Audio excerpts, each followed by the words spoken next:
mantika, mag-isa ng sibuyas, bawang,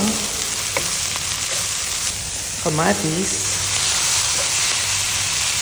asinan, pamintahan, at ilagay ang baboy. Gisa-gisa. Maglagay ng tomato sauce. Tubig. Halo-halo sa lata ng tomato sauce. At pakuluan. Kumukulo. Lagyan ng patis. At ihalo ang patatas. Pakuluan. Ngayon, ihalo naman ang hotdog. Pakuluan ulit. At ayan na. Okay naman.